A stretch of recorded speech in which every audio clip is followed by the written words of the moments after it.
Olá pessoal, tudo bem? Estamos aqui dando início a mais um bate-papo na janela, nosso bate-papo número 7, continuando a discutir, a debater esse tema de extrema importância para todos nós, que é do racismo na sociedade brasileira, sobre o movimento negro, sobre o ativismo da população negra em relação ao racismo na nossa sociedade. Contamos mais uma vez e desde já agradecemos a presença da Luísa. Luísa, muito obrigado. Desde já agradecemos a sua participação. Obrigada a vocês, obrigada pelo convite. Sempre é um prazer estar aqui. Bom, queria dar as boas-vindas também à Sandra. Tudo bem, Sandra? Tudo bem, bom demais estar aqui, Cris, Isabela, Luísa, que bom te ver. Oi, Isabela, bom te ter de volta aqui, tudo bem? Olá, oi Cris, oi Sandra, oi Luísa. É muito bom estar de volta, né? A gente tem se alternado aí entre os colegas, trazendo nossos convidados brilhantes, e é muito bom estar aqui podendo participar novamente com vocês. Bom, Luiz, continuando a nossa conversa da semana passada, eu peguei mais um dado que eu achei interessante informar aqui, né, através da nossa conversa, sobre a escravidão no Brasil e como isso tem um impacto grande, né, na configuração da nossa sociedade hoje. O Brasil, durante mais ou menos 400 anos, né, que prevaleceu a escravidão no Brasil, a gente recebeu cerca de 5 milhões de africanos aqui no nosso país. Enquanto os Estados Unidos, só a título de comparação, recebeu cerca de 390 mil. Se a gente vê a diferença gritante entre a história dos Estados Unidos com a história da escravidão no Brasil. Isso me fez, né, também refletir um pouco, e a partir de uma entrevista que eu vi de uma grande historiadora brasileira, sobre as reações, né, do povo americano quando da morte do George Floyd e das reações que acontecem no Brasil quando algum negro, algum jovem negro é morto pela polícia ou em outras circunstâncias, né? Ela relata que, né, e ela considera que há, né, uma movimentação entre a população negra no Brasil, só que isso não é divulgado pela grande mídia, né, que a grande mídia brasileira não tem interesse em divulgar isso, mas que a população negra, os movimentos negros, eles se mobilizam e se movimentam quando algo assim acontece. Eu queria um pouco da sua opinião sobre isso. Gostaria também que você falasse um pouco da evolução do movimento negro ao longo dos últimos anos, das últimas décadas, de como isso vem crescendo e de que estágio que a gente está hoje em relação ao movimento negro aqui no país. Sim. Bom, primeiramente, sobre a questão das manifestações, é importante a gente diferenciar como foi esse processo, né, de escravidão nos Estados Unidos, como foi no Brasil. Após o fim da escravidão, houve uma segregação racial muito grande em alguns estados norte-americanos. Havia proibição de muitos negros de frequentarem. Então, isso é um dado muito importante para a gente levantar, porque com essa segregação havia núcleos de comunidades negras bem aglomeradas. E com isso desenvolveu, né, uma consciência entre eles de saber o que estava acontecendo, que era uma questão racial, que se eles não se revoltassem, não teriam seus direitos.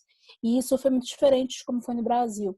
No Brasil tem um mito da democracia racial ainda. Nós não temos um estudo muito aprofundado, desde o ensino fundamental até, né, as faculdades, universidades, sobre as questões raciais. Isso reflete muito em como será, né, o nosso modo de reagir a isso. Porque no nosso país, por mais que tenha sido muito maior o número e o tempo de escravidão, muitas pessoas ainda nem sequer sabem que são negras.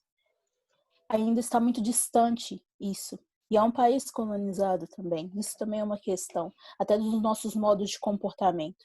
Nosso país é uma mistura de comportamentos de país colonizado com pessoas que não sabem que são negras. Então, como vai haver essa mobilização daquela forma como é, né, nos Estados Unidos? Nos Estados Unidos, os protestos têm um cunho muito mais, entre aspas, radical, porque eles sabem que a morte de uma pessoa negra é como se fosse um rompimento da democracia. Então, eles abrem um estado de exceção da própria população de agir com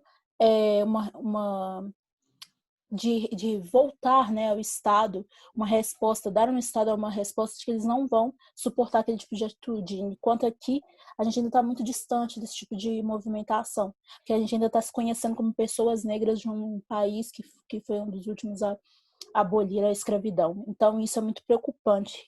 Por isso que reflete os nossos modos de agir e como as vidas negras não importam no nosso país. E sobre a questão do movimento negro, o movimento negro no Brasil vem caminhando e se expandindo e fazendo um grande movimento para que as pessoas se conscientizem muito mais do corpo negro político delas, sobre a questão também de promover políticas públicas. Graças ao movimento negro, nós temos hoje a política de cotas, como foi falado no nosso último encontro. Graças ao movimento negro, hoje no IBGE temos, né, esse mapeamento de pessoas negras, que é a junção de pretos e pardos. Então, o movimento negro tem uma expressividade bastante considerável aqui no nosso país e se impõe de modo a não aceitar certos tipos de atitudes do governo também sociais que antes passavam despercebidas. Ô, Luísa, eu queria te perguntar o que né, nesses dias que a gente está vivendo podem ser exemplos de atitudes antirracistas, né, que são necessárias assim, para a gente ter no nosso dia a dia, né, para a gente saber como, né, se comportar e como agir. Eu queria aproveitar também e perguntar para você, né, o que você acha dessa questão do racismo reverso, né? Tem sido muito comentado na existência desse racismo reverso. Eu queria saber o que você tem para nos dizer sobre isso. Sim.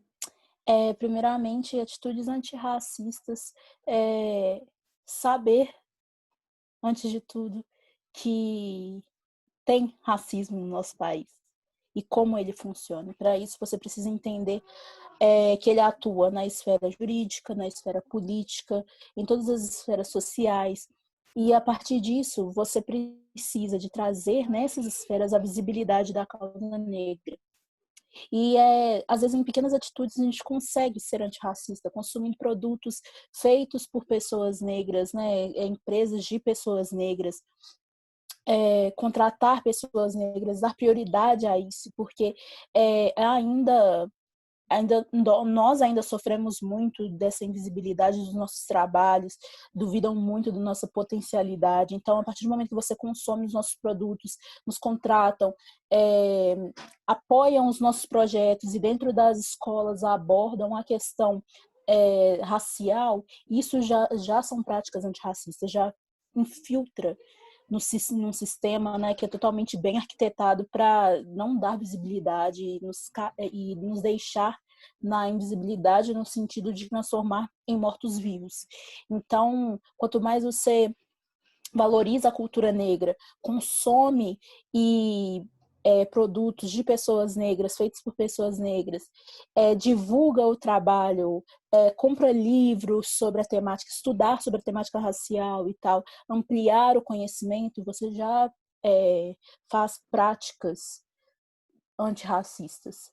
São práticas diárias que nós podemos fazer todos os dias, não é só não reproduzir falas racistas que você é antirracista, isso é muito tranquilo, muito fácil, vai muito além disso.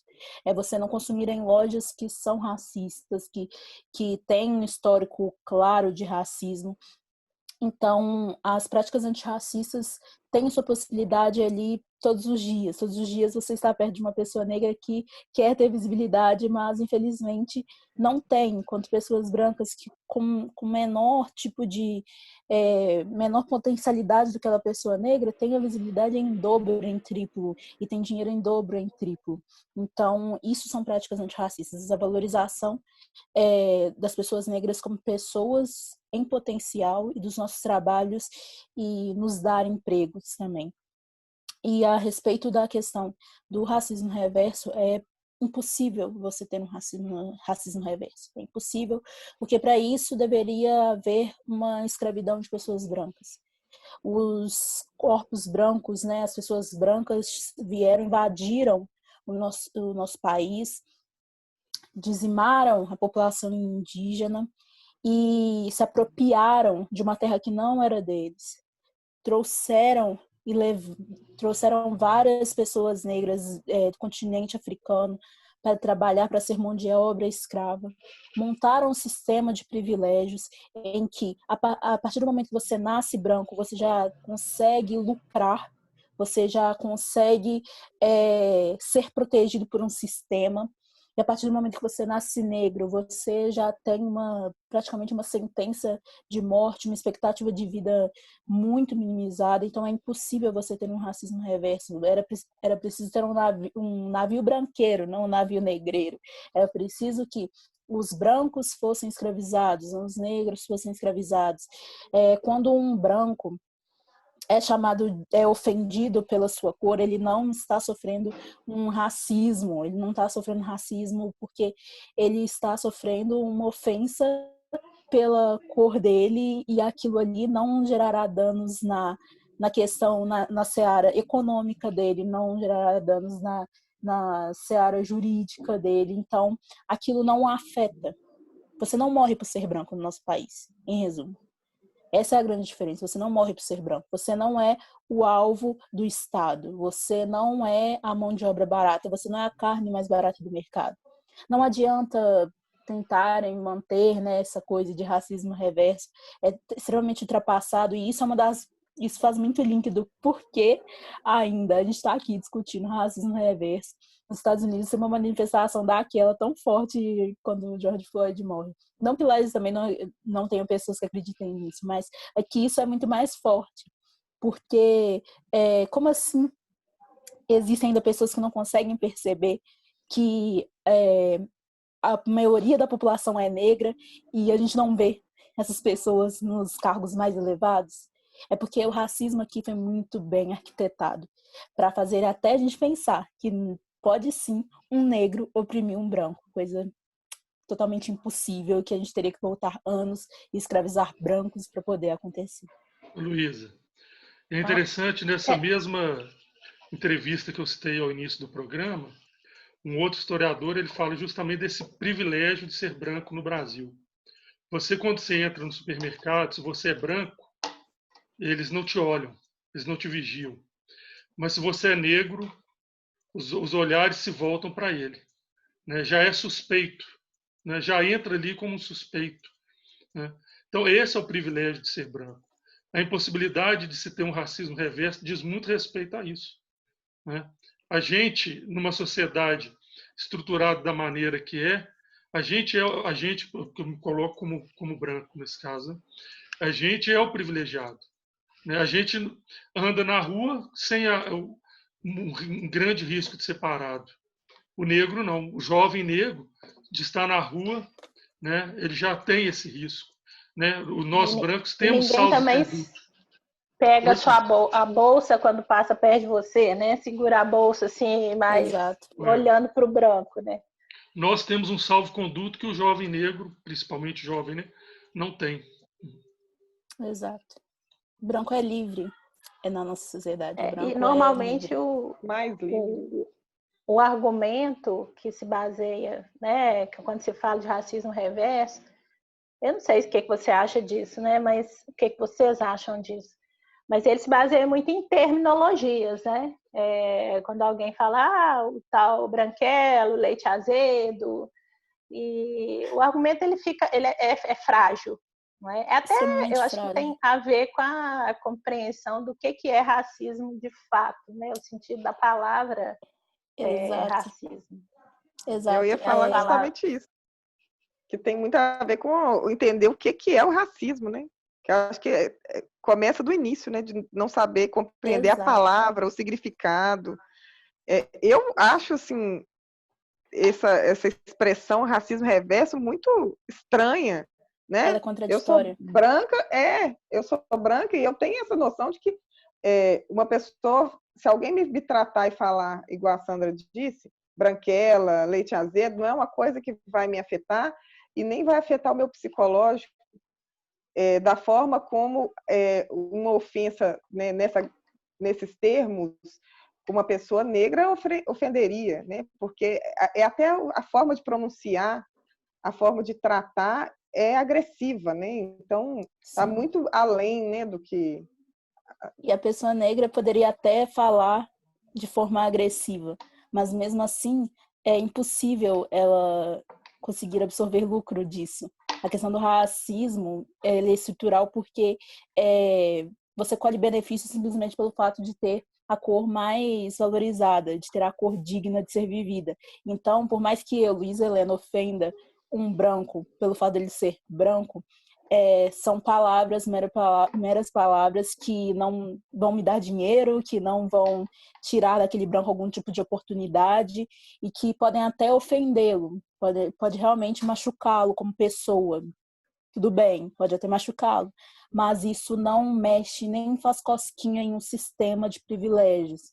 Isso não dá, né, não inverte as coisas. Isso não traz um navio branqueiro. Isso não coloca uma pessoa branca no alto do pelourinho e começa a chicoteá-la. Não, isso não faz nada disso. Isso não reverte a história. Por isso que é realmente isso, uma questão de você saber o que é o racismo antes mesmo de você falar de racismo reverso. A questão não está na terminologia em si, né? Está na condição. A condição de ser negro no Brasil e a condição de ser branco nesse mesmo país. O negro, enquanto escravo, ele não era nada. Exato. Nem coisa direito, né? Assim, ele não é cidadão, ele não é nada. Ele ainda não é, né? No caso, o negro ele foi escravizado, sequestrado, escravizado, e foi uma condição que nossos ancestrais foram obrigados, e mesmo assim resistindo e mais resistindo. E tem que começar a pensar também que esse país foi invadido por pessoas brancas. Esse país é tupiniquim, esse país é dos povos indígenas, esse país não é nosso. Esse país é de uma população, assim, a família tradicional brasileira é indígena, não é aquela família que está na propaganda de margarina. Então, como você vem dizer que existe racismo reverso? É impossível isso, é impossível, porque sempre foi sobre lucro de um certo tipo de pessoa com um certo tipo de cor, que é a branca. Eu acho que falando sobre isso, me ocorreu aqui, tem um poema do Adão Ventura, que é um poeta mineiro, né? Que ele já morreu recentemente, um poeta mineiro, negro.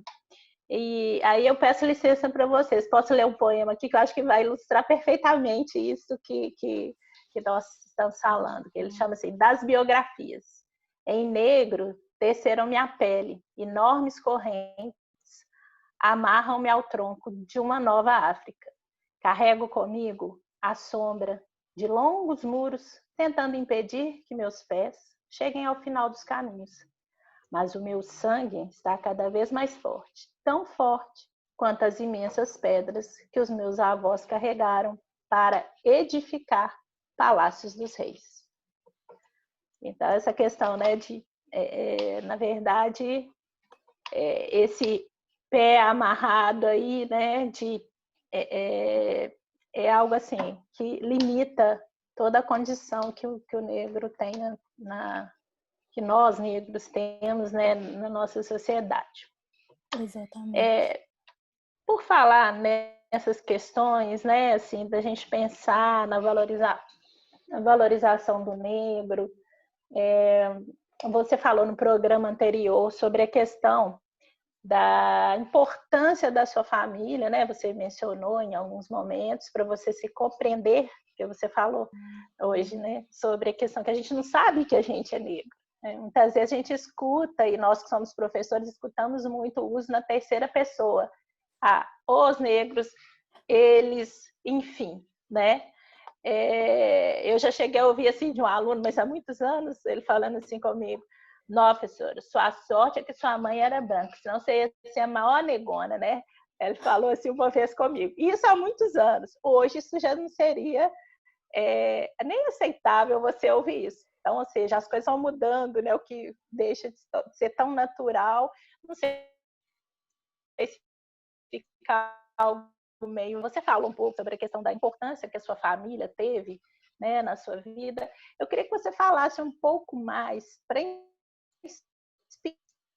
inspirar as famílias que assistem ao nosso canal, no sentido assim, de como que elas poderiam incentivar os filhos com essa questão da identidade deles enquanto negros, para se sentirem bonitos, para se sentirem bem, se sentirem ter aquela força que internamente. Então, assim, você viveu algumas coisas, detalha isso um pouquinho, que possa inspirar. Além disso, eu sei de uma coisinha aí relacionada com você e com a sua família. Conta pra gente também. Eu acho que tem uma figura chamada Isaías, que eu conheço bem. O que você poderia contar do papel da família, inspirar as pessoas e apresentar pra gente aí esse tal de Isaías? Bom, a família é essencial nessa questão de se reconhecer negro, de ser negro, poder ser negro, porque eu falo muito para os pais, né, que assistem aqui hoje. Nenhum pai, nenhuma mãe quer ver seu filho sofrer. Acho que arrepia, né? Se eles pensam na possibilidade de ver seu filho sofrendo de qualquer forma. De qualquer forma. Seja por alguma ofensa racista, seja pelo policial dando batida policial, ou colocando a arma na cabeça do seu filho sem seu filho ter feito nada, só do fato dele estar andando na rua. Isso dá medo, principalmente para as mães negras. Então, sabendo que o de fora a gente não controla, o de dentro a gente pode controlar. E criar esse berço, criar esse, a gente chama de aquilombamento, dentro das famílias, dentro de casa, ajuda muito a manter a saúde emocional, a sanidade mental dessas crianças, desses adolescentes. Isso por quê? Porque lá fora ele pode sofrer de tudo, e ele provavelmente vai sofrer de tudo, todas as ofensas que mãe e pai muitas vezes não conseguem, né, evitar que os filhos sofram. Mas dentro de casa, ele precisa daquele colo de mãe, daquele colo de pai falando assim: olha, isso tá errado, o que você sofreu aí tá errado, você não pior, você não é uma pessoa ruim, você não é uma pessoa agressiva só porque sua cor é negra.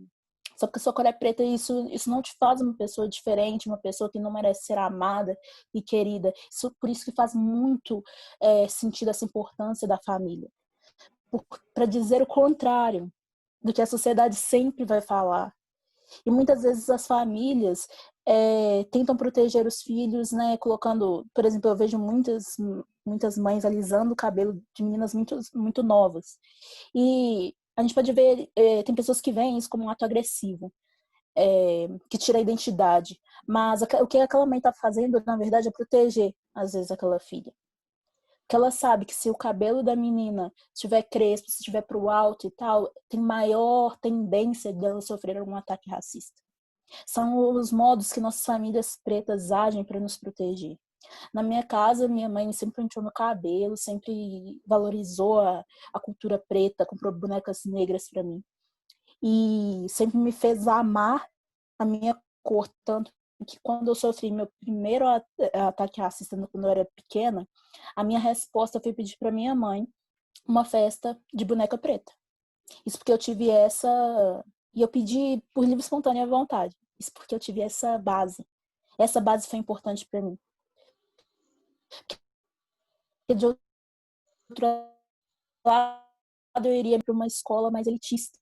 E por uma escola mais elitista, convivi com mais pessoas brancas. E aquele racismo ficou insuportável e eu, por livre, espontânea vontade, sem influência nenhuma dos meus pais. Pelo contrário, minha mãe achando péssimo, eu quis relaxar meu cabelo, eu quis fazer escova toda semana para ser mais bem aceita, mas não se tratava do meu cabelo, se tratava da minha cor. Então, mesmo os pais todo o suporte, às vezes a gente ainda vai se oprimir, né? Se oprimir para poder ser aceito nesses lugares. Mas sabendo que dentro de casa você vai ser abraçado, depois de sofrer, sofrer, sofrer lá fora, isso já é essencial para nos manter vivos. Porque por mais ofensas racistas que eu possa sofrer de todos os cantos, de todos os lados, eu sei que dentro de casa isso aqui não acontece. Dentro de casa vai ter minha mãe falando que ser preta é bonito sim, e eu tenho que amar minha cor, e sempre promovendo o meu auto-amor negro. E sobre a questão do Isaías, é uma parte disso. O Isaías é um dos meus vários, né? Peguei ele aqui, ó. Vários bonecos pretos. Isaías já viajou para todos os cantos deste país. Isaías já viajou para fora do país. E o que ele significa? Ele significa um amor da minha mãe, a cor dela, a valorização, o boneco preto que ela não teve na infância. E a gente leva Isaías no colo como se eu fosse muito novinha. E todos os lugares que a gente passa, todo mundo olha assim pra ele. Vocês estão carregando uma criança? Não. Ele não é uma criança, mas quase representa uma criança preta, um boneco preto que várias outras crianças não podem ter, porque são caríssimos, inclusive. São caríssimos. Isaías é uma das formas que a minha família arranjou de fazer a representatividade acontecer, de trazer para perto de nós a figura de que ser preto é bonitinho sim, bonequinhos pretos são bonitinhos sim. Então, eu acho que essa é a grande importância. Esse é o papel fundamental da família, que nos protege. É um mundo, é quase o nosso colete à prova de balas, né? O mundo apontando a arma pra gente, a família é nosso colete à prova de balas, que evita que tudo nos ataque, que a